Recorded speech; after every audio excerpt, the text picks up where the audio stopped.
Okay, so today we have with us Ryan and Edwin. Welcome to the pod. Hello. Nice to be here. Yeah, so Ryan, why don't you tell us about yourself, and then we'll go with Edwin after that. Sure. Thanks for having me on, Alex. Mm-hmm. So my name is Ryan. My background's, I studied engineering, but I've got a few years in consulting. So I'm an ex-consultant turned venture builder. Yeah. And generally run the commercial side of the ventures that we build. And for the audience, I was very excited we were going to start the year 2025. We were going to build a venture together with Ryan for the company that Ryan was working for. I was supposed to be the venture lead. Ryan was going to join the team, and we built this exciting startup in the healthcare space. But the project unfortunately got canceled. But Very here we are unfortunate. making content instead. Yeah. Yeah. And then Ryan's pulling in Edwin. Edwin, what's your full name actually? Edwin, yep. Yep. Okay. Yep, my surname is Yep. Yep. So first of all, thanks for having me and glad to be here. So my background myself is I used to be an ex-chemical engineer, right? And then I'm also a fitness enthusiast. So I went into some fitness startups. And then also after that, I started my own company, till now. That's called? Today. It's called Fitnessmeal. So it's a... Fitnessmeal.live. Fitnessmeal.live. Right. That's precisely. Not .com. Yeah. Not there yet. Not there yet. Too expensive. Yeah. So it's a healthy meal delivery platform. Okay, perfect. Healthy meal delivery platform. And we are here today to talk about Fitnessmeal.live. So why don't you start off with your elevator pitch? So concisely as possible. Like say if you're going to explain this to someone, could be anyone, could be a sales pitch, could be a fundraising pitch or whatever, or just trying to explain to the audience, what is Fitnessmeal? So Fitnessmeal is a healthy meal delivery platform, right, designed to help you achieve your fitness goal, whether you are trying to lose weight, fats, or gain muscle. So we have a mobile app and also restaurants, all right, portal. So what we do is we calculate your daily required calories and macros, and we will match the foods around you that can help you with your fitness goal, and we deliver it to you. Okay. When you say around, what do you mean around? So if you can think of like GrabFood, Foodpanda, so when you open the app, you will see like meals that are within, radially distance. All right. So it's like that actually qualifies to send meals to you. So we actually filter it down to meals that can help you achieve your fitness goal. Oh, I see. So you can pick from there, and then it's like, so we are very laser focused in trying to help you achieve your fitness goal more effectively. Hey, so if I understand correctly, it's just the software is the main solution. Yes. So you actually don't make the foods or anything like this? Hybrid. So we have our own kitchen, and also we partner with healthy meal restaurants. Okay. Yep. Ryan, how was the pitch? How was the elevator pitch? I think it was concise enough. Like maybe getting to the punch a bit earlier. But I think so too. Yeah. What would the hook be though? Yeah. Like, so if you're thinking about specifically for your audience. Okay. Right. So what would you need to say upfront that would hook them, and then you kind of explain the rest? Like, who would you want to target the most? I want to target people who are calorie and macro conscious. Okay. All right. So very specific. Yep. If you want to talk about the super niche that I'm going to go, okay, these are the people that will value my products, right? So, of course, this is hard to come by. I mean, super niche, right? Yeah. And then why? Because they know the importance of calories and macros to help them achieve a fitness goal. And then my platform over here, we actually calculates all the nutrition information of all the meals that we onboarded. So you would start off with maybe that specific information. We have a solution that will calculate macros for you to ensure you lose. Do you have any guarantees or any just losing weight over time, or how do you make it? How do you make it fair enough. So it's sad to say there's no guarantee, because for you to lose weight to achieve a fitness goal, there are many aspects. All right, like not only diet, you have exercise, mental wellness, etc. Your sleep, whether you take in enough water, So if you ask me, it's diet is the most important one. All right. If you get that right, I would say almost 70% you will achieve a fitness goal. Yeah. All right. Especially losing fats. Yeah. Okay. If 10 people who are trying to lose fats, they go through a calorie deficit strictly for 2 weeks, Yeah. they will lose at least 1 kg Of fat or just weight? of weight. Sorry. weight, okay, Yeah, weight, lose okay. weight. Yeah, weight. Okay. All right. So, yep. Sorry, I think in addition to what Edwin said, there are more goals than just losing fat that the app offers. So Okay. things like muscle gain, or if you just want to maintain your weight. Yeah. It's just general fitness goals. Yeah, general Yes. fitness goals. Currently, it's still, I guess, in a bit limited in the way Yeah. they define these goals. Yeah. But if you can go into it, there's a whole science around losing fat. How do you do that? But to simplify the user experience, it's still, I guess, in the early stage in development to see what the users like and what they don't. Ryan, how many ventures have you been a part of at this point in your career? Ooh, in At any terms of stage? at any stage, I'd have to count probably around 3 to 4. Three to so four? not many. Okay, so you've seen quite a bit. You've seen the thought process from the early stage ideation phase to kind of building the MVP, right? So how would you pitch Edwin's idea here, his business? So one principle that I've recently learned, I've started reading this book called, I think it's by Dale Carnegie. It's Okay. called How to Win Friends and Influence People. And one Okay. key principle in that book is lead with what people want, right? To get people to actually influence someone, you have to be able to find out what they want and offer them, to make them want to do something themselves. So I would lead with what problem the customer is facing and what they want to achieve, right? So for healthy meal would be, if they want to lose fat, achieve your healthy meal goals with Fitnessmeal.my, and we tailor your calories to allow you to lose weight or lose fat or gain muscle dot easier. my, not dot live. I heard wrong. Dot life. Oh, dot live. Dot live, Okay. sorry. Dot live, it's My fine. bad, Don't yeah, worry, yeah. it's fine. Okay. Still early on. Okay. So But yeah, to continue on, so, and then I would explain the process of how, like, you calculate these macros slightly, I'll talk about that later, but I would lead with what they are looking to achieve and how we can help them achieve that. okay, do it. How does it sound like for you? Best shot. Ooh, Or off it's the some cuff. time to think about, Off the but cuff. Take your time. No pressure. lose fat, gain muscle easily with Fitnessmeal.live. Okay. Like, I would try to make something trendy, keep it to the punchline. Yeah. Haven't had much time to think about it, but Okay. yeah. No, Based off what Edwin Yeah. said. Okay. Yeah. Any comment to that? No, I appreciate it. That makes sense. Like, because you start off with a verb, right? Yeah. Right. So whereas I start off with we are, Yeah. So it's a different approach. But I mean, I see the punchline, like something that I can add on to, Correct. In your past 4 ventures, you had to pitch these at all, or get to that stage, or build? Because I know you build a lot of decks for them. Mhm. So, anything that you could bring forward here? I think we did build the MVP stage for one of our enterprise AI procurement ventures. And you had to still pitch it to the client, right? Yes. Again, like that was a different kind of pitch because it was to a corporate board, Okay. and to secure that grant, that I guess that tranche of funding that we were trying to get. So that one was a bit of a different sort of pitch. It was not to a customer pitch, which that one we did subsequently. Yeah. But yeah. But even still, say if you are pitching a VC, there is some kind of overlap that in the pitch to a VC, you're still trying to get them to understand the end customer pain point and solution, right?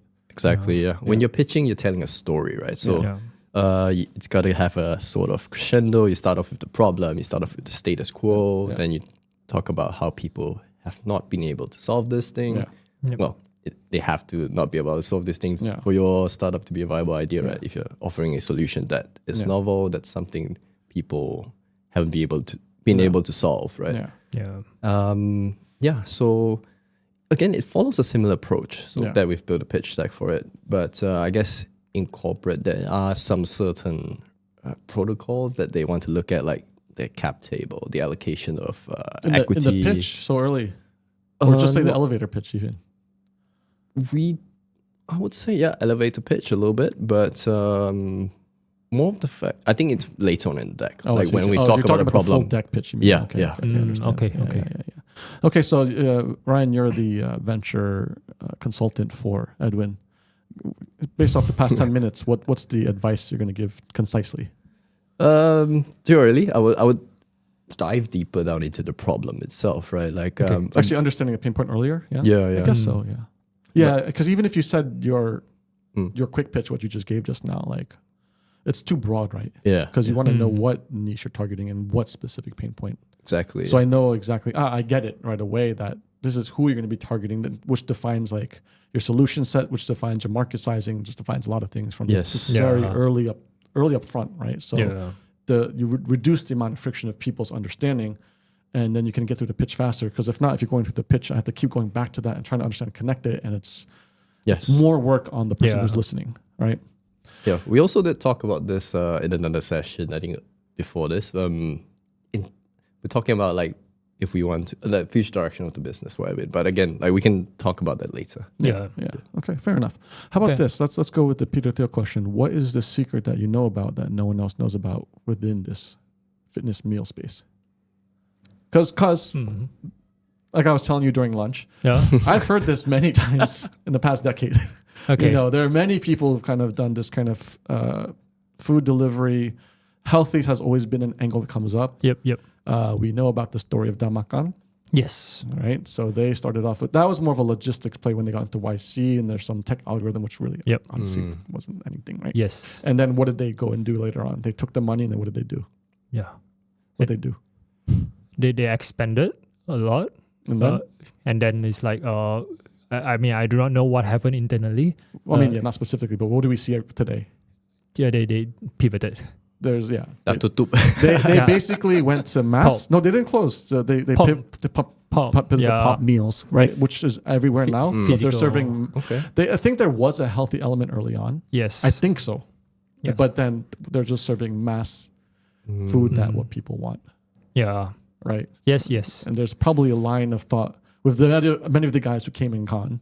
Yeah. In this, and if you probably look at all the food aggregation platforms, the Foodpandas, the Grabs, the Shopees, probably one of the most ordered foods, right? So not to say that what your idea is wrong, but I think a lot of people have tried this in the space, but it end up going to what works in the market. Yep. Right. So So what's my point again? So what is the secret that you know about that's different from the past, say, 10 years of this food's like somewhat mature, I guess, right? In terms of like tech intersecting, aggregation, logistics getting kind of like there's tons of writers and they're on all platforms.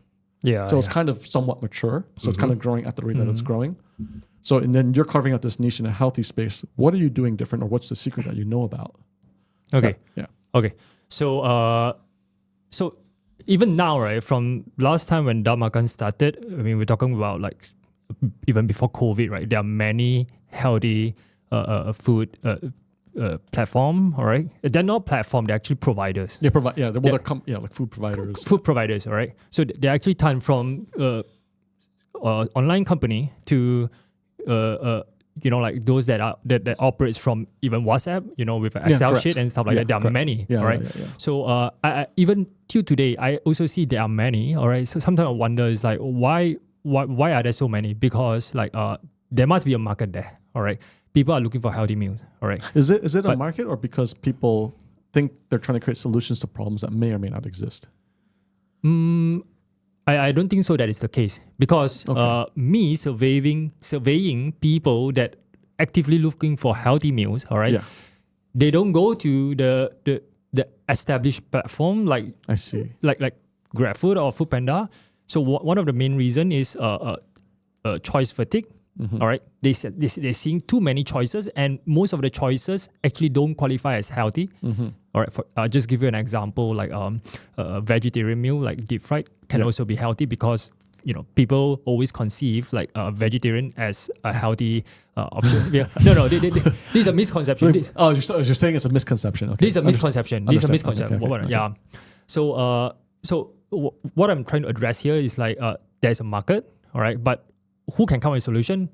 I mean, like no one yet so far. Okay. So you're saying that the problem there will always be a persistent problem. Actually, Malaysia has the highest obesity rates in Southeast Asia, right? Okay. And so this problem is real. Yeah. But no one has been able to meet the solution in a way that because what would be the end goal? What, to be very big, or just to serve this market, or to big or not? I believe it's big because the trend is there, and then it's like like what you mentioned, right? Obesity rate. Okay, I have a stats. All right, the overweight population in Malaysia is close to 50%. Basically, 1 in 2. Yeah. All right, that's scary, and it's the worst by BMI. What's the metric? BMI. You're right. Okay. So this is the worst in Southeast Asia. We are the most obese country. Yeah. So it's staggering, right? Yeah. And so just now what I was trying to address is the problem. All right, the problems is there. All right. Yeah. And then like the market needs it. All right. So after surveying like the users, all right. So here come the solution. All right. I'm not saying that I have the solution, but what I want to do is something more targeted, which is also my secret sauce that I'm going to address, which is so you have a lot of healthy meals out there, even like Dal Makan last time I had it, correct. right? Yeah. But if you notice, each person, for you to achieve a fitness goal, it's more than just healthy meals. Yeah. All right. So we are talking about, we go a little bit deeper, not going too deep. It's calorie deficit, all right? Yeah, I mean, that's literally all it is. So, yeah, correct. Yeah. So in layman term, basically, you shouldn't eat more than what you need. Correct. All right. Portion control. Well, so, by right, from what you're trying to solve, is you need to eat less than what you need. Yes, if you're trying to lose fats, all right. But if you're trying to, just healthy eating, eat well, then you can just go slightly above. It's fine. I mean, let's just put a clear definition. At least for now, it would be getting below overweight. Yep. Right. Getting below overweight. Yep. But I guess then again, right? It depends on the definition of overweight as well. We mentioned BMI earlier, but I think it's not of course it's not the best. It's not the best. I mean, for me, I would be considered overweight, obese actually. Are you really? BMI. Yeah. Oh, really? For some reason, it's because you have very high muscle mass. You're like so. Like my weight for my height, for example, because it's very simplistic in a way. But I guess. Sorry, to go back to the problem and the nature of the market dynamics, there are two constraints that Malaysians, I guess the Malaysian market as a whole, needs to align with the whole healthy meal concept. One is the taste profile. For most Malaysians, we are very, I think if you look at Malaysian food, they're very heavy in terms of the taste, very salty, very oily. Sweet, very oily. Yeah. And the second thing is on cost, right? Malaysians are notorious for basically scavenging for cheap foods in a way. Yeah, I think it's just the nature of the mass market in general. Right? I think if you're targeting mass, I feel that market structure probably holds true for most countries, if all countries. Yeah, and that brings us to the question, right? Is the mass market the right one to target? But we can explore that true. later. Yeah, as well. Okay. Yeah, I mean, one thing to add is like out of the 50% of the people that are overweight, I would say like people like you that you're overweight because you have too much of muscle mass. I think it's like less than 1%. Yeah. It's a very different problem. It's a very different problem. I mean, another angle to attack it would be to look at the prevalence of non-communicable diseases, so like diabetes, things like cancer or high blood pressure. I think we Malaysians also have the highest rates in Southeast Asia. That means they go hand in hand probably. Like holistically, like if you were to reduce your weight below to I mean, I know BMI it's the easiest probably. BMI is easy. Like if it were to collectively go down, probably your diseases would probably go down with that too. Yeah, right? You think to an extent, but if you look at like, for example, South Asian populations as well, like not to make any generalizations, but I think time someone says that, they're about to make a generalization. go for it. Tell me. Let's get you canceled, Ryan. No. I was just talking about not just South Asian, but even East Asian, like Vietnamese or like even we have a lot of skinny fat, and the where we store our fats is actually different. For example, I think Caucasian populations. That's probably true. They store fat more in the exterior, but we store more fat in our internal organs. Visceral fat. Yeah. I do have that problem. Fatty liver. Yes. Yeah. But anyway. No. What he says is true. Actually, it's like skinny fat. Like this is a very popular term, right? But what you mentioned also, like BMI is actually an easier indicator. To define like if you're to target. To target and then to solve. Like so, if you go below your BMI, all right. Then only, I mean, it's like that's the first problem, and then after that, only you look at visceral fat. Like if you want to go technical, all right. But it's like you can't do everything at once. Exactly. Correct. Okay, so going back to the question, so you've done a survey. This has been a persistent problem. You're saying the problem is real, and a good solution to reducing overweightness has not been kind of been deployed in the mass in the market. It hasn't really kind of been there's no healthy comparable you could think of. That would be like, that's like my direct competitor. I would say it's like most of the healthy meal providers, they are my competitors because my user also spend on there. I'm trying to convert them to use my platform. But they haven't done it in a way that's taken off in a mass kind of way, like wide usage, solved it really well, you would say. Sorry, come again the question? Because you're saying that you surveyed the market and there's no good solutions in it. Yeah. So you have competitors, but they're not, there's like no, someone that you're going to look to that's like the best in the market. Okay. So when I say there is no like proper solution is, there is no a solution that can actually dominate the market. Okay. All right. So it's very fragmented. So you have like the one, okay. So people, white collar people that work in like KL area, CBD area, they're willing to, they won't look for like home kitchen meal and stuff like that because those are, like not beautifully presented, like not premium enough for them in terms of taste. All right. They're willing to spend a little bit more, all right, to get something more refined, and then it's like yet healthy. So we're talking about a different audience and demographic, right? Yeah. So like you have like the cheaper one, like for example, what he said, like those that are price sensitive. Yeah. All right. At most they're willing to spend 12 to 15 ringgit. Yeah. All right. But like it's hard to get a healthy meal in KL with that price point. Correct. All right. Yeah. But you can actually get that. Yeah. All right. It's just that people that operate like that people that operate that sell like 12 to 15 ringgit healthy meals, they can't afford a brick and mortar shop like in KL areas. Correct. They normally operate from home. Yeah. Okay. Via Instagram, WhatsApp, and whatever. Yeah. So it's hard to reach them. Yeah. So so you want to add something? No. So I would say, actually I wanted to ask, would you say that your platform would function as a discovery mechanism for these kinds of healthy foods for the people who want to find them at a certain amount of cost? And that's part of the plan, actually. That's part of the plan. Okay. So, because that sounds like makes more sense because I know that. Yeah. The exact problem you describe, I think it's partially the way KL infrastructure is. It's kind of like pockets of neighborhoods spread out. Yeah. It's not like one dense downtown everyone lives in. Yeah. Right. And so by nature, you're going to have this fragment. You're just speaking to the general food market structure in general. It's just fragmented in general too. Yes. Even for like mass foods, you still have to set up many outlets to serve all the people who would want that food. So like it's the same problem. The people who want healthy are also kind of spread out. So your point is like you surveyed people. It's a fragmented market. And it's not easy to serve them a good solution. Yes. Right. Okay. So then putting with that in mind, then what insight do you have that you think this is going to be successful? Okay. So just now what I've been addressing is the problem. Yeah. All right. So like you have problem and then like the problem is different demographic face the problem differently. And then there are many different external factors that decide what solution they will look for. Yeah. All right. So my secret sauce over here is knowing that you need healthy meals from this demographic. All right. Yeah. So do you know that it's like healthy meals only is not enough? All right. You need to look for healthy meals that actually are suitable for your profile. Yeah. Based on your fitness goal. Yeah. Okay.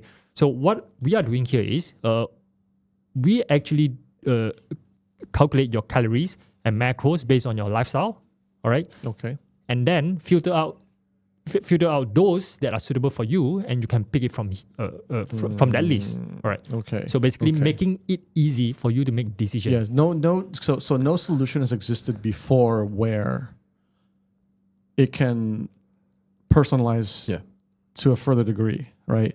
And before, it's more like it's up to the person to choose from a fixed menu. You're right. They would have to make that decision themselves, and then so, in a sense, it's like a deeper use of technology, I guess. Right? You're trying to use more technology to give more personalization. Yes. So, but then it becomes a supply-demand dynamic. Is there enough supply that could fit the constraints of someone's goals for health? Yes. There's enough supply because. But across broadly, what do you think? All of Klang Valley, or what are you saying? Certain neighborhoods. When you say enough supply, you're talking about the food, right? Well, the food that could fit. I guess to have this discussion, we need to understand your customer base too. Like, what are the different customer profiles? Yeah. And what are their constraints? Or is it generally all trying to just lose weight in general, and then? So far, all of them are trying to lose weight. Okay, so in general. Yes, in general. Yeah, so I mean, like, understandably, because obesity rate and overweight, correct. Yeah, okay. so high. So your question was just like, what are the food? Yeah, because say if I open up your app, right, and I search for food, but it's the same way that Grab and Foodpanda work. Like Bongstar options suck. Right? I know. The only thing that's consistent are the really bad stuff. I could literally only order like orange chicken from Itomo every single time consistently, or McDonald's. Yep. Right. So, but so if that's my constraint, like if I open your app, you're gonna show me all this. Is there enough food options available to meet my goals of losing weight? Okay. So anywhere in KL, if I put a pin in the map. Okay. Right? So right now we only target like KL and PJ area. Okay, so just starting off pilot KL PJ. KL broadly downtown area. Yes, downtown, like all the way up to Cheras. Okay, and, the borders of Cheras. Yeah, the border of Cheras. So KL Central KL. Yeah. Central KL. So like for the global audience, like KL's like LA. There's a bunch of neighborhoods spread out, and the downtown's not where like the majority live. I guess. Yeah, you have people living there, but it's also a lot of foreign workers and stuff. But like that's like where all the skyscrapers are, and then that's like in the middle. I guess they could say in the middle-ish, I guess. Bongstar's really more in the middle, I guess. But yeah. But like close to everything. So there's downtown, and then Bongstar's a little bit further out, and then you do that whole area, and then also the big what is PJ? District. It's more gentrified. It's a neighborhood. It's a district, right? Actually, like KL PJ, that's the term for it. They got it Greater KL. Okay, so it's a greater KL. Greater KL. One area of KL, yeah. Okay. So these two neighborhoods you're serving. Yes, you're right. Okay. Yeah. Okay, so then so you've picked it because there are enough food options that would be healthy for the average person to lose weight. Precisely, yes. Okay, understood. Yeah. And I think also the income of the residents around the area is higher than the average. So they'd be more willing to spend on healthy food options. They're also more health conscious as well in the area. Yeah. I think you've seen it in a lot of fitness studios pop up in PJ. So okay. Yep. Yeah. That's a problem. I mean, we didn't get to that point, but I think that's part of the solution part, right? So before we get to that, so with all this in mind, the market structure, the fragmentation, your solution that can aggregate healthy meals to meet your goals. Why is what's this? Was the insight that like there was not enough personalization? That's why you think this is going to work? Is that the secret? Short answer, yes. Okay. Because to me, this is science. All right.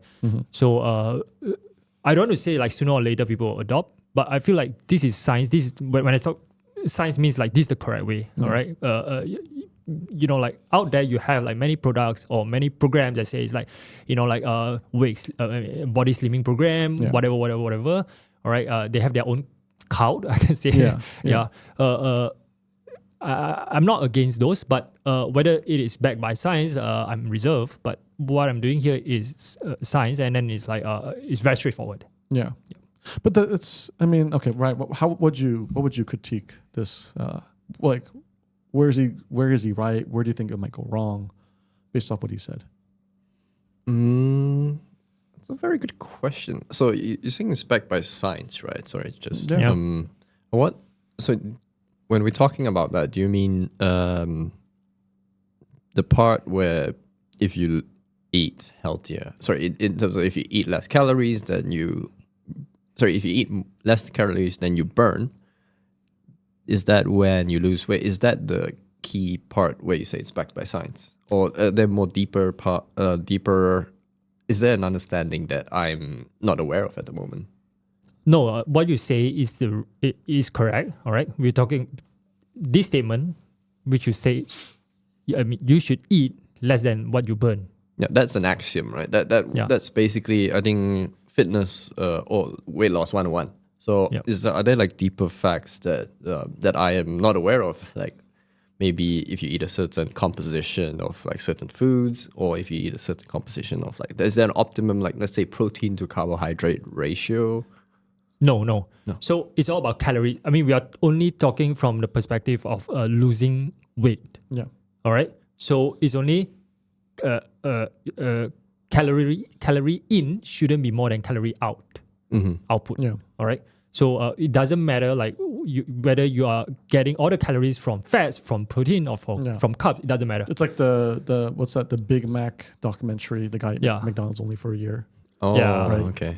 And then if you actually just count your calories and correct, you still lose weight. But but of course, like if you want to go a little bit deeper, like just now I say it doesn't matter from any macros, right? But if you only source your calories from carbs, then you will slowly lose out your muscles and blah blah blah, and then still lose weight. Yeah, you still lose weight. You still lose weight. It'll be a pile of fat. Yeah, Ryan. If you want to lose weight, stop working out.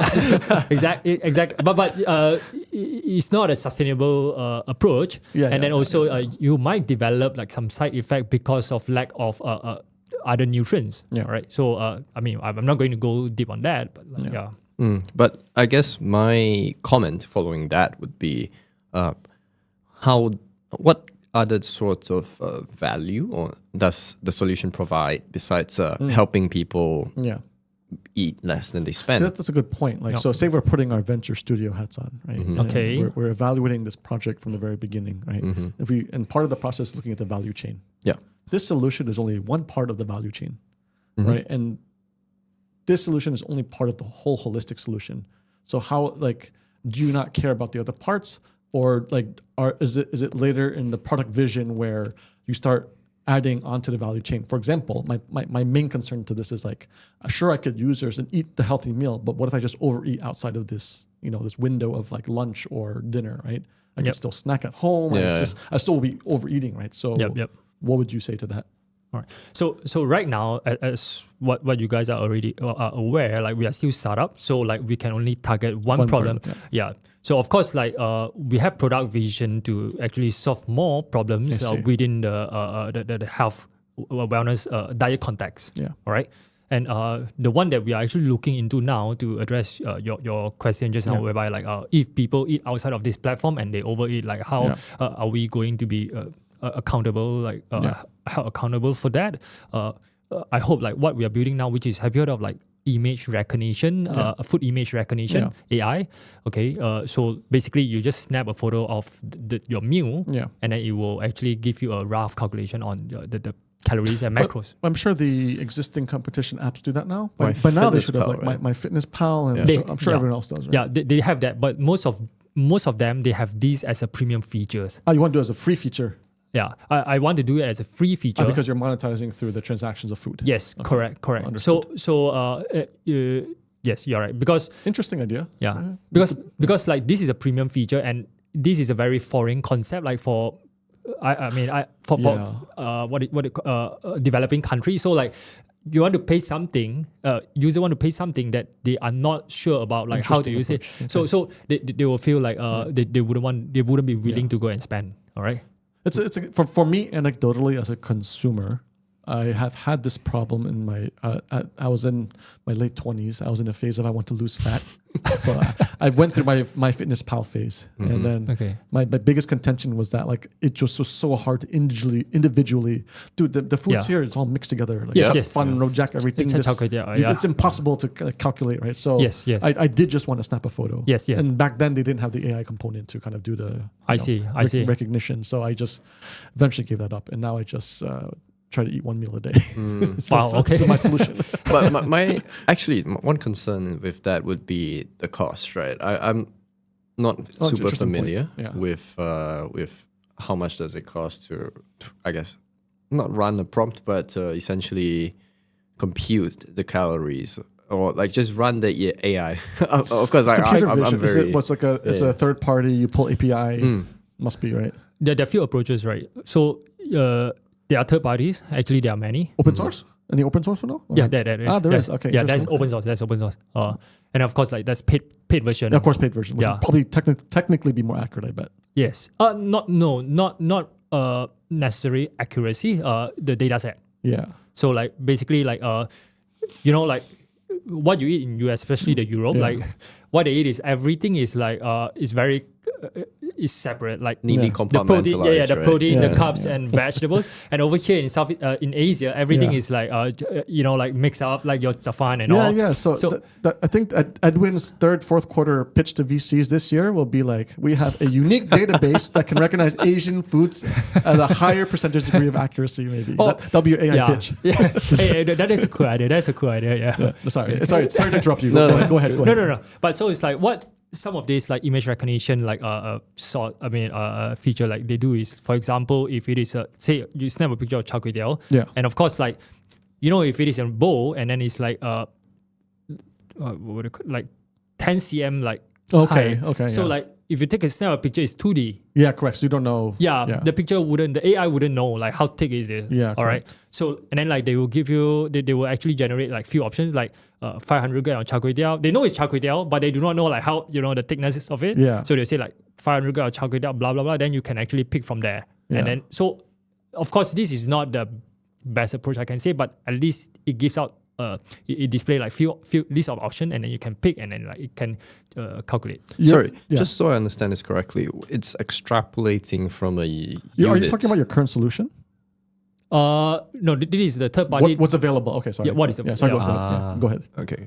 No, I was thinking about it from perspective of a user, right? Like, as a Malaysian, I'm tempted to basically reduce my cost. If I want to get things as cheap as possible, could I just use that function and basically just not use the app, right? I could just cook my own thing, like use that function, determine how many calories I need, how many calories there are in the food, and just not optimize, but tailor how much food I'm eating of the meals I buy outside, right? Mm-hmm. But again, like I guess that's a secondary concern.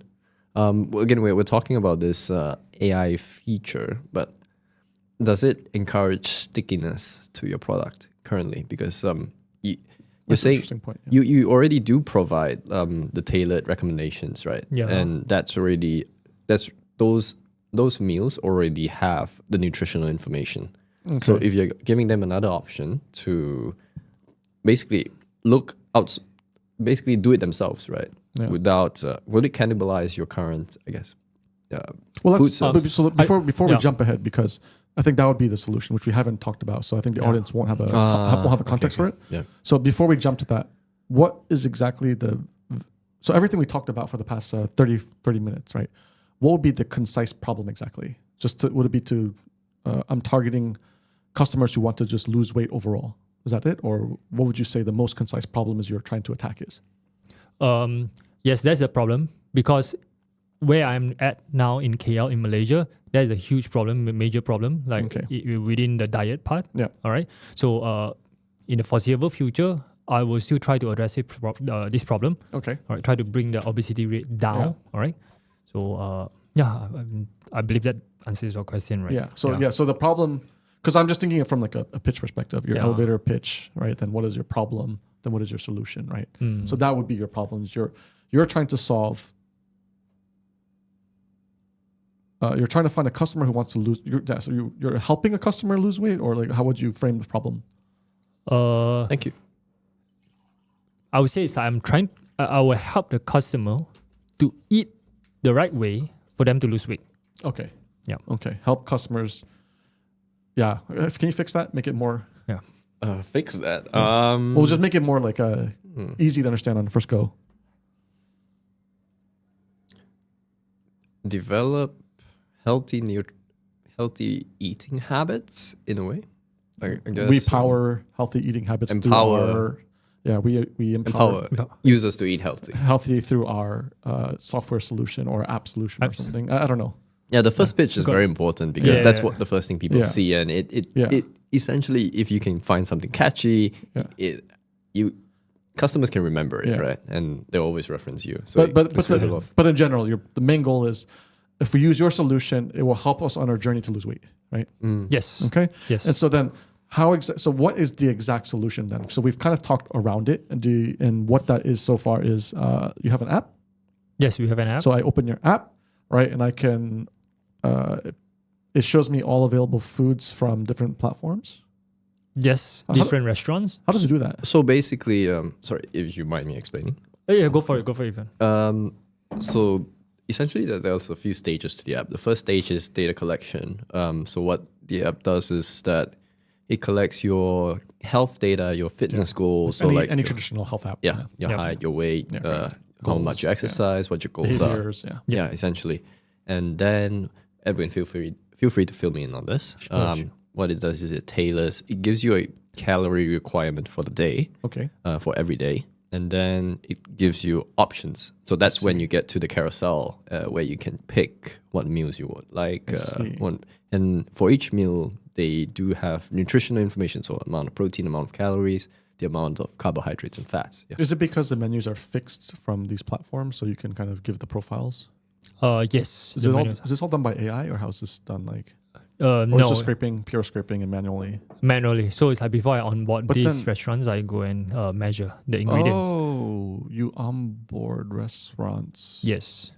Interesting. How does it work though? So they see all these food options that's around them, and you've approached the restaurant directly. So you have their full menu and full profile. You put it onto your app. So they have to order separately from Grab. There's like no integration, right? No, there is integration. Oh, there is integration. Yeah. So he can. Yeah, go on. So there's integration in a sense that they have their portal. So whatever being ordered in the mobile application, they will get the order. So you can order directly on the app. You pay on the app. You receive it. Yeah. How does it integrate? So let's use Grab. Everyone knows Grab. Right? Okay. So how does that work? So I see, I go to Itomo, right? I see my orange chicken. Through your app, I see the nutritional profile. It fits my goals. You say I can actually order this, so I order through you. Yep. And then, I mean, from a consumer perspective, I'm done. But how does it work on the back end? As from a solution perspective, like does it have to reorder onto the Grab app again? Is there an API, or was it directly to the restaurant? No. You don't need to order through the Grab. Oh, right? Interesting. Yeah. So it's like we have an app where you can, order. Pay. So you're just another food aggregation platform then? Yes, only healthy meals. Okay. And when you first explained it to me during lunch, you were just basically saying it's comparable to, like, you could, whatever you find on Grab, you can find on our app. Did I say that? Oh, I don't know. Something like that. That's what I understood. Right? Oh, okay. So, but no, it's not actually. So it's not. So it's not. So there is nothing related to Foodpanda or Grab at all. No. I just referenced that. No dependency on that. I see. So there's no relation. Okay. So yes, no relation at all. Yeah. So basically, you're just another food aggregator then. Yes. Okay. Yes. Yeah, and then of course, like the value added part is with a value added part. Yes. Would that be an easy way to pitch it? Like I'm Foodpanda but better, with better details for your goals for losing weight. No. Normally it's like when I could understand it faster though, because that's what you're doing. That's right. That's why it's like in a casual conversation, I tend to use that. Like people understand it better. But of course, like formal pitching, I don't use that. I think it depends. It depends on the sentiment of the time, the receptivity of it.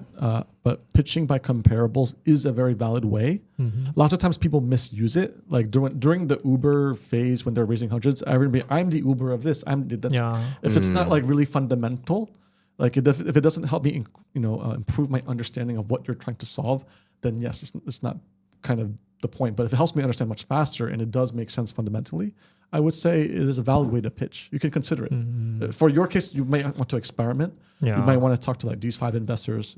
Do they understand it if I say it this way? If I do the comparable method, do they understand it better? And are they more receptive? At certain cycles in the market, sometimes people are not receptive to comparable pitches because it's like a dead, in their mind, it's a dead model. So I think then you don't want to do it. What Edwin was trying to avoid was also, because if you compare it to Grab, what people would think is Grab's really dominating the space. So what's the point of actually launching something similar? You can't ignore the fact, because an investor, they're not stupid. Yeah. Once, say I spend half an hour and I finally understood it was just a comparable, I'm going to be kind of pissed off and be like, well, yeah, you're going to come to the same conclusion. I'm still going to compare it against them anyway. Yeah. Right? Unless you want stupid money. Then sure, then talk around them.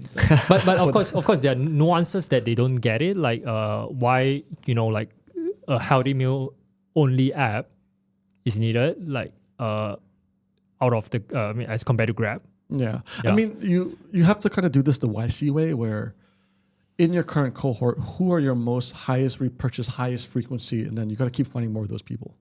Right? Yeah. You want to just keep finding, like, I don't know how you're going to do it, but like you want to find the biggest fanatics. Yeah. The least scalable way to keep getting them to keep ordering, right? And then just like once you understand that really well, then you kind of build your product roadmap around them. Actually, that's what Edwin's been doing here. Yeah. Feel free to talk about your customers, actually. Yeah, because we're talking about solution product. So go for it. So tell us.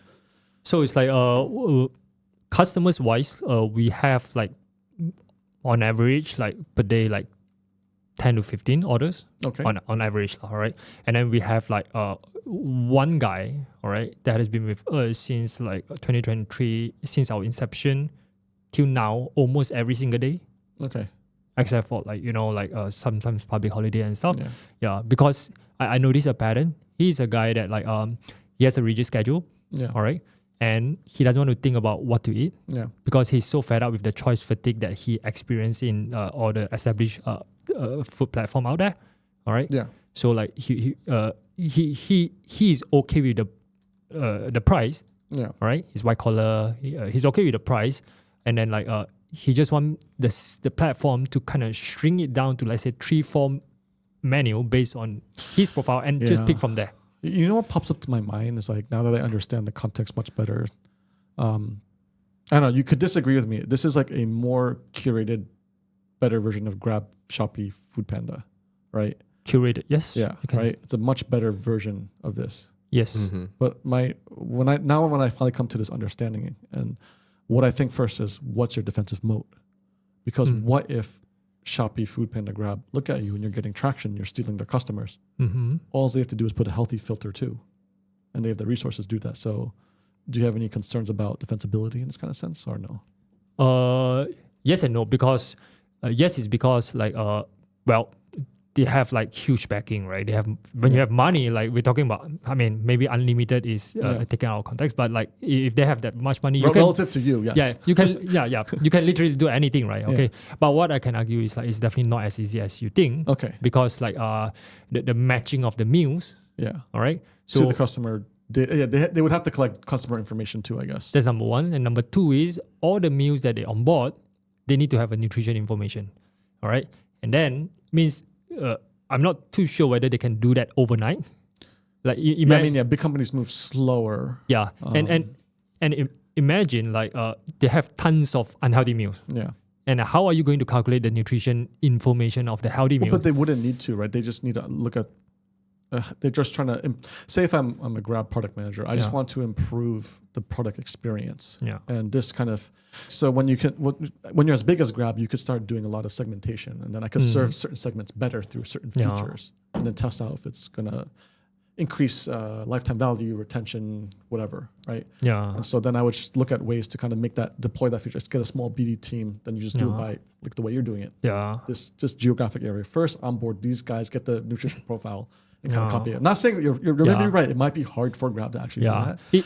But it's not impossible. It's not impossible. What you say is right. It's not impossible. But before they get there, it will take some time. I want to make sure that I have enough of a footing already. So you're trying to do a first mover's advantage. Yeah. Because everything is possible with money. So like any comments in terms of moat, right? Like how I think of it is basically if you are facing a larger company or a larger, I guess, adversary is how you define it. Moats are essentially money and time. So, I mean, if they have more money, it's just a certain amount. The erodible moats are money and time. Erodible moats. And I guess like if you think about it that way, there's only a certain amount of time before Grab, if they see it as an attractive opportunity. Enough, if it's worth their time. Yeah, exactly. Yeah. But I guess that brings us back to that question, right? What value can you offer customers? Yes, that's the most fundamental. Yes, other than just basically that healthy eating less than you spend option. It's almost like your current MVP, your hypothesis that this is going to be super valuable and super sticky. Yeah, and then you're going to execute fast enough where it will be its own thing, or maybe you'll be acquired. I guess. Could be. Could be. So I guess my thoughts would be, you have to build a stronger value proposition around that, like I think so too. With the healthy meal at its core. So you could build some. Again, this is just throwing ideas out in the wild. Sure. Go for it. Yep. But from what we've talked about, the behavioral angle seems a bit interesting to explore, and also I guess we have to look at it more, but the AI component as well. But again, I don't want to go into the hype, but it will help you with if you have a very clear fundamental insight that you only know about, and then you could really apply AI, then it's kind of multiplicative, right? It's just a technology that things make more efficient, so you spend less resources, or it just helps the customer much more efficiently, right? Yep. Another angle is in the data collection of the customer's goals and the health as well, right? Like if you're able to expand beyond just like looking at the BMI, looking at their goals and their height and their weight, that would be really helpful and a value, and would make it really sticky. But again, that it's quite difficult to collect this data because there's a lot of regulatory concerns. There's a lot of difficulties collecting that kind of health data as well. Yeah. So, it's tricky. It's tricky. Yeah, I mean, I would worry about how fundamental this is. I think the market sizing will be limited. Like if you look at the food structure in general across Southeast Asia, it's very fragmented by nature. Yep. It's not this kind of growth engine they thought it's going to be. Yes. Because you're just intersecting like your platform with the food F&B, and then over time there's margin compression, right? You start like Foodpanda at the peak, we're charging like 40%, which was pure arrogance. Yeah. But then eventually they kind of go down to 30, 20% range, right? Yeah. With how price sensitive these customers are you doing that charging too? Same model of taking margin? Or let me tell you an interesting fact. So it's like Grab and Foodpanda, they need to charge that much because one, they are doing on demand. Okay, on demand delivery. Okay. I don't know. This is me looking outside and then like talking to the restaurant. All right. Yeah.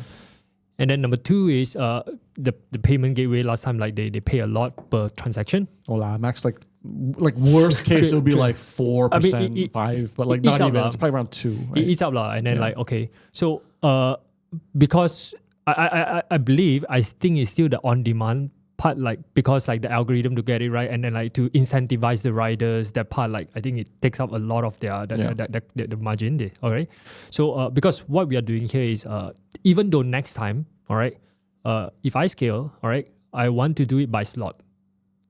Okay. So like there's an expectation, like let's say for example, because so the popular meal times, all right, 11 to 1 p.m. All right, and then maybe like evening tea, like let's say 4 to 5, and then like 6 to 8, you know. Yeah. So you actually, there are only 3 slots that you can order. Okay. So, and then it's like, you only order, okay, for the upcoming slots. Okay. You can't basically, sorry, not upcoming slots. You're just talking about pre-orders basically. Yeah. Basically pre-orders. But I feel like every single food provider has done this. I mean, it's because if you look at the economics, it's the only way to make it work.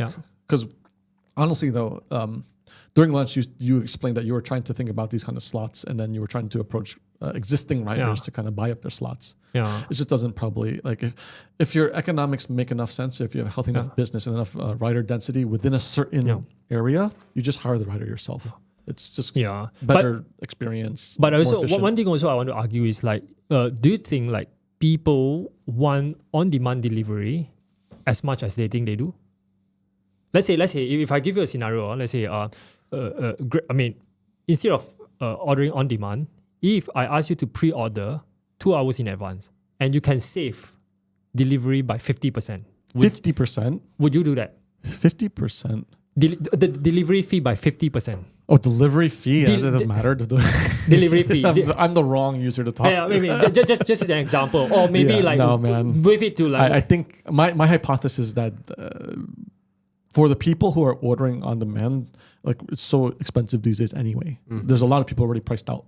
Yeah. Right. And the people who are ordering, like, I think every year as it gets higher and higher, yes, those people will go away. But like, honestly, if it's another few more ringgit, most people won't care at that. So depending, like we're talking at maybe your minimum meals are like 30 ringgit every time on these platforms these days, right? Yes. Right. So, I mean, if you're a customer who can afford that, like if I pick another 5 ringgit, they're not going to care that much. Maybe beyond that starts to get.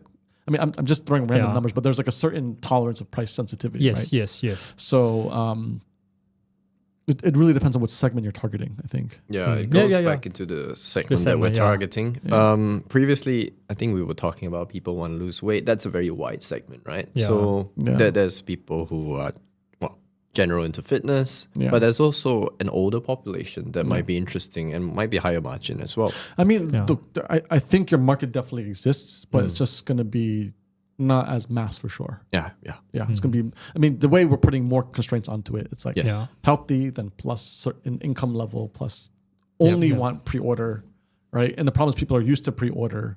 But even like pre-order, like even if like on demand, there's still people who will do it, but they just wait for discounts, right? They still they only order within certain things, right? Yeah. It's like, it's there's a reason why food is like, it's just fragmented, because it's just the nature of the industry, right? It's very hard to overcome those market dynamics, which is why I think a lot of these guys fail. Yeah. Or like they just don't focus and stay niche and just keep on serving a better product that keeps improving over time, to that same audience, even though the audience may not grow, but they can create more value from the same base, maybe. Yep. But there's one benefit of pre-ordering actually. So when you order during those peak times, the waiting times is insane. Like you have to wait 45 minutes to an hour just to get your food, and like it's always it's quite always annoying. an hour. When I pre-ordered things on the platform, what it actually offers is a more predictable arrival time. So that's a value proposition. I'm not sure how big it is. Yeah, you have to front load. The problem is you have to front load thinking. Yes. And the way most people do it, say if there's no online delivery, you're with your colleagues in your office. All right, it's lunchtime. What do you want to eat? This is the behavior we're trying to overcome, which is I think it's freaking hard, dude. Yeah. There's no point to create the wheel. Out of that big market, though, there are that percentage of people who will be willing to kind of front load the mental, and that thing. That's what you have to be very precise with your targeting for marketing, and also your pitch and your product roadmap very specifically for those people, but also solving for the fragmentation. And you have to understand you might just be fragmented forever then, because unless someone like ups and moves to a different neighborhood, you have X amount of behavior for your lifetime value is kind of predictable within this geographic area, right? Yeah. And also like if you're looking for groups of like co-workers, not all of them is going to want healthy food, and ordering mass on the app is not going to help. So you have to go down to a niche and a certain percentage of people, not mass. And this is the problem why traditional works really well for food, is because it's just so fragmented. So it's like if I open up a chop fun shop, or say just like a healthy scoop salad shop in one office building, and then I just look for the next office building. Look for the next office building. You just de-risk this so much by trying to go from this top-down approach and then trying to guess this fragmentation and a product solution, when really just you kind of spun the wheel over and over and over again. It's just been people going in and out and dying from the same reasons without. This is the negative view. Like maybe your insight is different, where you understand it better, and there are people who are willing to do this online, and then you could build a real business out of it. I don't know. You could be true. You could be true. Yeah. That's why it's like I'm trying to actually get more value-added services. Yeah. All right. So we'll see how it goes. But I think you're not doing it wrong. If you're doing it from a bottom-up perspective, and you have a very profitable, healthy cohort, and you could serve that area, then you just kind of keep serving them in that kind of way and try to make the product experience better over time. Then it's just more of a question, if you want to raise money, okay, how big is the market? And it just unfortunately may not be big, so you have a different type of investor profile, right? So nothing wrong with that either. We've also, I think there's two other ways that the business is looking at, right? I think moving forward. One was, do you want to talk about the catering part? But basically catering part?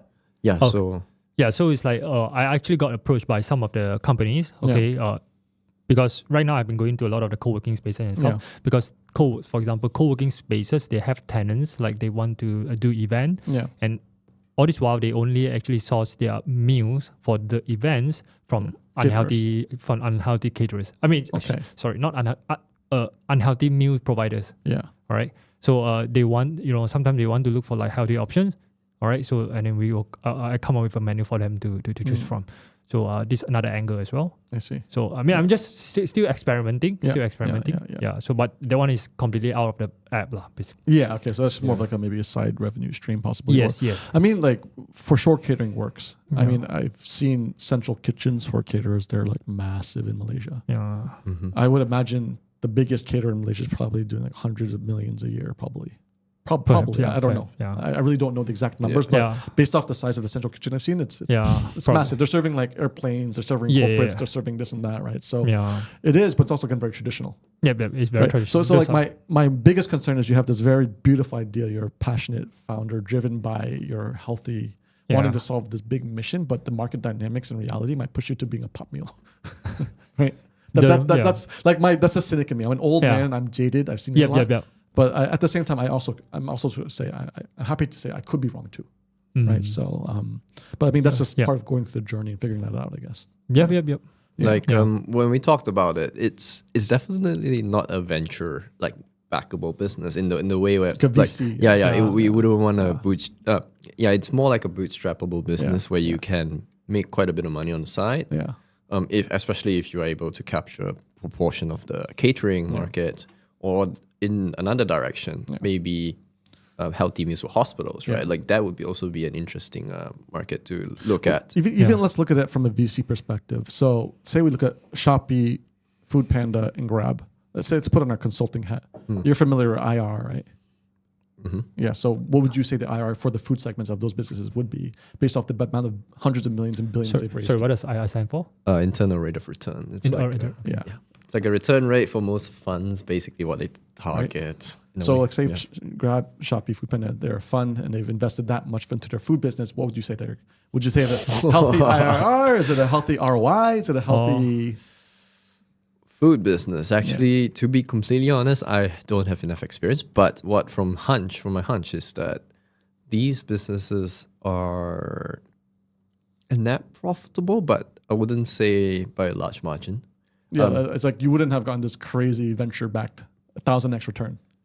Yes, like for example, like Uber Eats is profitable, more profitable than the legacy business, which is on right. I think Western market's a little bit different because your actual dollar for like your you get better margin, better dollar return. I think fair. Yeah, so it might look a little bit better for the West. I would imagine, but also it's still like structurally it's not that crazy different, I guess. That's true, yeah. So my estimation, I'm not super sure to be honest. I would say in the low single digits, low to mid single digits. Is that bad or good? What is that?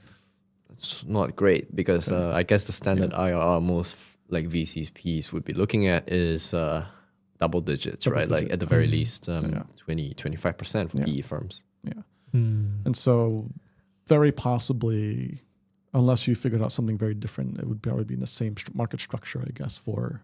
Yeah, but healthy meal. Not saying it's impossible. It could be a healthy cash business, right? Yeah, it's a healthy cash flow business. I can generate some good income, especially every day. I want to be healthy every day. I don't know. So it scales with the volume, but you can get some margin expansion on if you are able to target like things like hospital meals, right? Those would be quite interesting to look at. Then it's looking traditional again, right? It's more like a catering, and then you bashed it together. That's why you get better margin expansion. Because if not, like, your margins are stuck for the current model because it depends on the restaurant.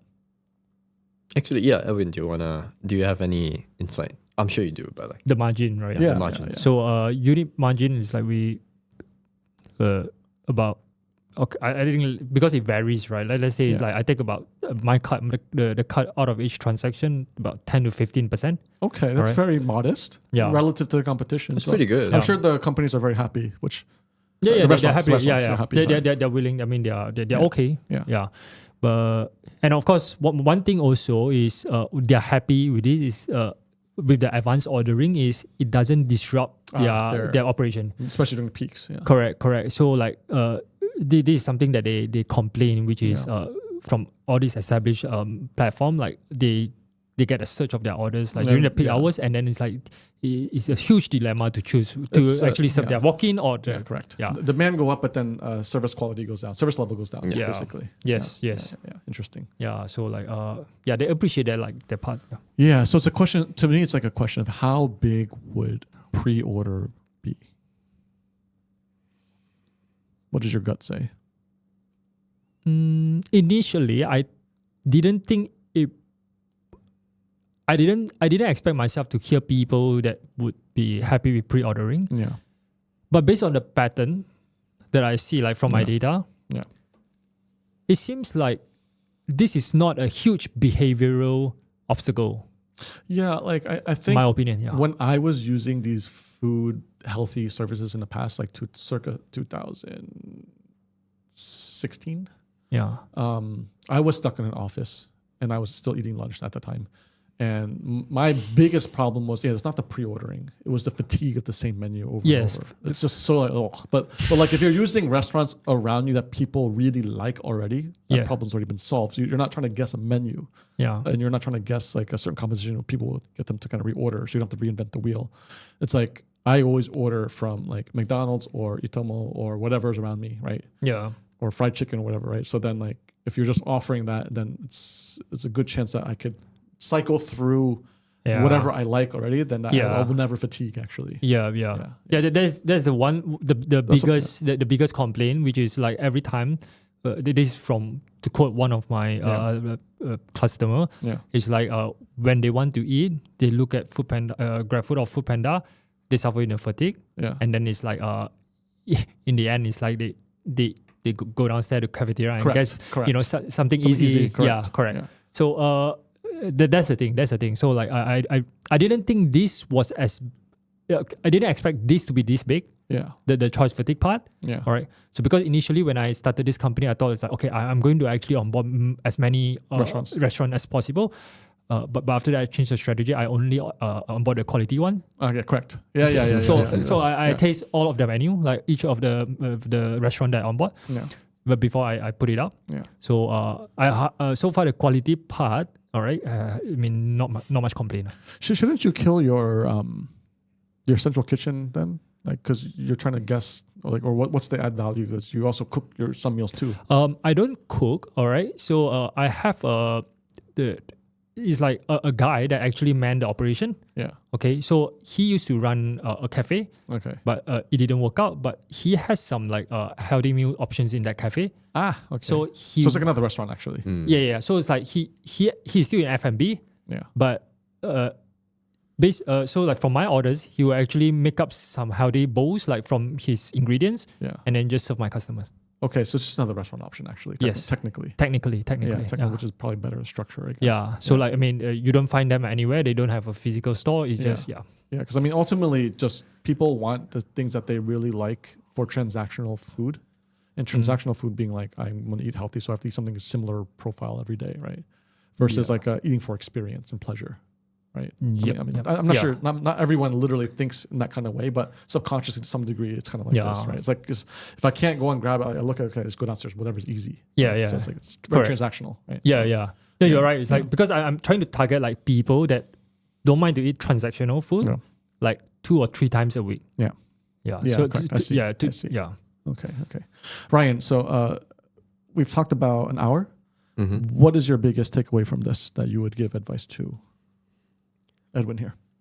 My biggest takeaway, I think, one point is the problem definition. So look at it more clearly, understand the market structure better.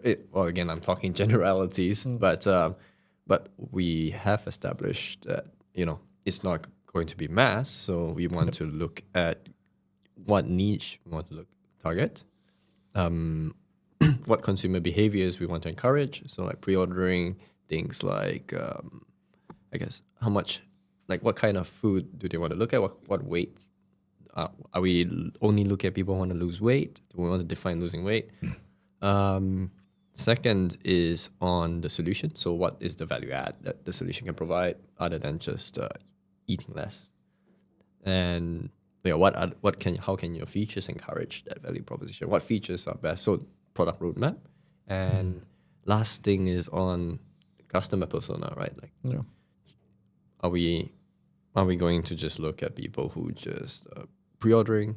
Are we in terms of the choice fatigue, right? Are you sure? Like, I think I would validate that problem a bit further because actually from some other feedback, again, there's a percentage of people who will actually prefer that, but I would say that's not a big proportion, and you want to find that group, that niche, and capture it accordingly. And I guess one more point would be, how can we differentiate from Grab? So that's the key value proposition. I think you can avoid that. I think that one you can avoid. I mean, essentially, you're onboarding restaurants and you're providing. Of course, there's this layer, but the question is, what's the value of this layer? And does that even matter actually? Right, because it could just be because you say, I mean, if we go back to the day when all these food services were popping up, like, are you just another provider? But like, it's just something curated, which in big markets they work. Like in New York City, in certain neighborhoods, they can exist, but they're not going to go beyond that neighborhood. Right, it's the people who love them. They will always use them because they always live in that neighborhood. So it could be a situation like that, or like if you could find some mechanism where it transcends that and becomes a little more mass, that might be interesting because there actually is value in there is. So are you familiar with Jeffrey Moore, crossing the chasm? Right. Not familiar. It's like the product adoption technology curve, right? So you have your early adopters. Oh, I'm familiar with the chasm. There's a chasm, right? Yeah. And so a market only exists if the people like can talk to each other and can reference each other, and then they're actually connected. But like if like for example, a person in Shiraz is not connected to a person in like Bangsar, it's not a market, even though they have the same health goals. Okay. So then there's no actual, there's no unique technological adoption that's very different, and you're just lying to yourself. You're creating solutions to products that don't exist. So in that case, it's more like it's two separate businesses, and then you try to build them for those two separate markets, because it's not one market. It's like how everyone says Southeast Asia is one market, but it's not. Yeah. It's different countries, and different regulations and problems, and different labor, different cultures, right? So it's not necessarily. Ride hailing kind of is, right? Everyone supposedly, and it's still just say everyone, if I go from one country to another, I still need to call a car apparently. So that was an actual market, right? Food ordering, I guess, to some degree for Grab. I go to Indonesia, Bali, I could order my Babi Guling still. So that kind of is a market, right? So you want to think about, that a little bit more. Yeah. Makes sense. Yeah. What about you? Any takeaways for yourself? I mean, first of all, like really appreciate you guys, right? Like, really, actually, especially the problem parts. That was really great. Like, you make it very concise, right? And then it's like, just give me a lot of food for thought, like, basically. Yeah. And then like, maybe gotta like refine it a little bit to actually kind of leave a better impression, right? Yeah. So, because marketing is not marketing, like sales is not my forte. So I'm still learning. Appreciate it. And also, like bouncing off like so some of the ideas, and also some of the concerns, and actually kind of make me kind of reflect and think about like how should I strategize and all. So like I mean, like those are really solid and valid. I mean, a lot of the things for early stage founders, the biggest problem is clarity. And you only get clarity by doing the work, the hard problems, by solving the hard problems. And the biggest advice I can give you is like, look at your retention curve and the customers who order the most, just talk to them as much as possible. Understand who they are. Your product roadmap will be defined by that, and your marketing strategy should be defined by that. And you want to think about, is that a market? And to what degree is it a market that you can only build in that space, right? You don't want to delude yourself and try to like build all of like Malaysia. It's not going to be the same probably. Like that market of that person, they're not even talking to each other. Right? So I would kind of think of that, like really look at your customers, talk to them as much as possible. This early stage, right? You're getting 10, 15 a day or whatever number it is. And then you want to try to scale that as much, but for that specific profile. So just talk to your customers as much as possible, understand them, and then everything kind of flows from that. And I think that will be the kind of healthy way to build. And you will see it. Like you will see that at a certain point, there's no more market left possibly. Or we could be wrong, and it's just like there's a lot more market, and then you get a flywheel effect, and you can grow big, right? So, but I mean, just by talking to customers and building for them, you probably kind of get there, I think. I want to maybe close off. Do you have any big, major headache, major problem that you want to solve or challenge that's bothering you that maybe we could discuss for the next 5-10 minutes? Major challenge. Yeah, what's your biggest problem right now that we could kind of help you with? Okay.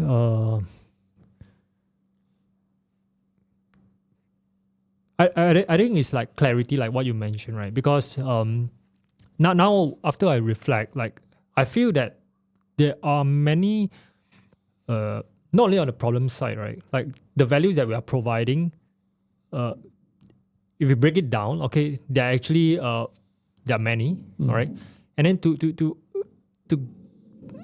get to find a concise way, and then it's a layman way, okay, to articulate it to the end user or to pitch.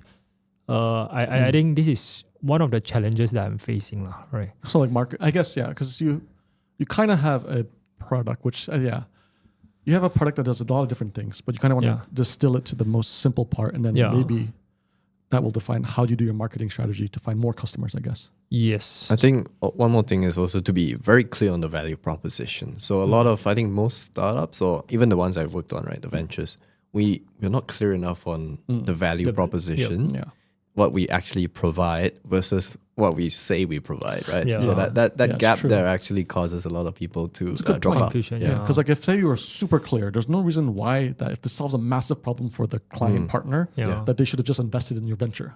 Exactly, Right? It should have just like, you should have hit the nail on the head. They're like, oh yeah, you're right, or they see it, or I mean, or at least it was like an uncomfortable nowhere that you show the value over time once you start building, right? So Fair enough. And that also defines, I guess, the product roadmap in the future, right? What features you want to build to enhance that solution. Yeah, it all comes from the clarity. Like once you understand the problem solution really well, then it's like you're not guessing what you think the customer is. You've actually talked to the customer. And it's not what literally the customer says. You kind of have to validate with the behavior. Yeah. Like if you build this feature, do they actually use it? Yeah. And then you measure it and like, okay, our interpretation was wrong of this. Yeah. But if they say go build this and you build it, they're definitely not going to use it probably. Yep. I mean, depending, but like in general, that happens a lot. Most of the time. It's hubris. It's like, you're an engineer, you think you can solve the right problem, but you know to use it, but no, you don't. Right? Yeah. But Edwin's been talking to the customers a lot. Most important. That's what he's doing. Don't be afraid to talk to customers. Yep. I mean, that's the least I can Correct. Like just got to talk to them and you'd be surprised. A lot of engineers don't want to do that. So yeah. No, because like it's hard to. I think the biggest reason why many engineers don't want to do that is because like their customers are not they're not in this circle, so they do not know how like the startup founder entrepreneur actually go through that. They want what kind of feedback that they want. Mm-hmm. So. Most of the time, like when founder asks them, or engineers, could be the founder that asks them, they are the Mr. Yes Man, right? The customer. It's nice, not bad. It's nice, not bad. And then like they never order. And then it's like you end up, you don't know what's going on. Correct. So you gotta like find a balance between like being friendly, build a good rapport with them, and also like get them to be comfortable to give critics. Yeah. Like you gotta find a balance. Like I mean, I learned along my way, right? But that's why it's good to have an engineer founder. You're forced to get out of that. You have to do that. Yeah. Yeah. Because you understand kind of both sides, the technical, logical part, which is very important for venture building, but also you need to develop the human side because you're solving a problem for a human at the end of the day. Exactly. And you can't be afraid to talk to the human. So bridges the two worlds. True. Two more points to add to that, right? One is sometimes you don't want to hear feedback that, that because it challenges your preconceptions. What you said, like, here's my solution, but then the customer said, no, that's useless. That's just horseshit, right? Yeah. That is scary. Yeah, I know. And then you have to revamp everything. Correct. You have to, wait, my idea might actually not be the optimal one. We wasted 6 months coding. Yeah. But that's okay, right? Like, I think even the best startups that go through reinvention again and again. Which is why you don't want to wait too long to ship your features either. Yep. Especially in this business. I mean, if it's like building a bridge, you don't want to just randomly ship things every day, right? That one takes a little bit more engineering, right? But like if you're in software and food and consumer, just ship as fast as possible. Talk to customers as much as possible. Yeah. True. Fast, break things. But absolutely. The second thing, right, you have to be able to filter the right feedback, right, from customers. Lots of customers will be polite, give you, it's good. But the best feedback is generally them repeatedly buying. The best feedback is retention, essentially. Yeah. Like you have to put your money where your mouth is, right? Like, so if, even if they say the product's amazing, we love this, we love that, but they never buy it again, then what's the point, right? Yeah, here's an interesting question. Like, so that's a good point. So at least for the past few decades, BI in this, I think actually even most around the world, would be a luxury for a startup. Yes. Or like, unless you're like you have a technical founder who has that skill set who can pick it up and build you the tool sets. They can extract data from if information from the database. They could do, queries or whatever, and they can visualize it, right? Yeah. Have you guys come across anything in your recent venture building or your current startup where BI has become more accessible so you could look at retention very easily, or are you still dumping Excel and you need someone technical to know how to actually build the CLV lifetime model, the CAC model, or what are you guys looking at now? Because like this startup is still small, right? We're talking about I have less than 1,000 users, registered users. Do it yourself, I guess. Yeah, you can do it yourself. So I can't speak for like those. So you're just pulling Excel right now. You're not using any new tools, or you haven't found anything online that's useful for BI, or no, not yet. Yeah. Okay. We don't need also. Yeah. I think, and also the data pipelines, right, are not built for. Well, if you're a startup, and also even if you're a small company, right? I think it's part of one of our older ventures. We did look at retail branding. Yeah. A lot of these small brands, even mid-sized brands, right? They don't have a purpose-built BI function. Yeah. They are very focused on just basically shipping the next product, shipping the next promotion. Yeah, I see. And they're quite strapped, right? Yeah. Like in terms of their budget, they don't want to spend too much on BI as well. So So a lot BI of them resort to the native tools. Yeah. But I guess with AI coming in, right? Again, like to bring into that whole Yeah, hype cycle. yeah. So that's an interesting opportunity to be looked at. Yeah. Yeah. I would love to. Yeah, If you guys sure, keep sure. building and you guys come across anything, let me know. We could share with the audience too. How's BI changing? Because, I think BI should make. AI should make BI much more accessible. Yeah. Because if you're a technical founder, you will be able to basically write out the infrastructure code. Even by right, you should, as a non-technical, you should be able to prompt things now to make BI more accessible, probably. Right. So it will really change the game. Like how you do things. How you for sure. Make it more efficient. Hey, a startup opportunity, right? You can build a BI analyst at your fingertips. That was actually one of the ventures we were looking at. Oh, really? That would have been for cool. retail. Yeah, but again, I'm sure someone's definitely trying to do this. Right? Yeah. there are people trying to do this. It must be, yeah. But again, eventually it all comes back down to the data sets. Sorry, I mean, you were saying. No. I said that there must be because it's quite common. Okay, great. So, any final closing thoughts, guys? Did you have a good session today? Any final words for the audience, or how should they check you out? Yep. No, I mean, final thoughts. It's a great session. I think we explored a lot of these assumptions behind the business as well very well. So, if there are any audiences in KL, we would encourage them to try out healthymeal.live. Healthymeal.live. Fitnessmeal.live, sorry. Fitnessmeal.live. And then how can they give direct feedback to Edwin? How can they contact you?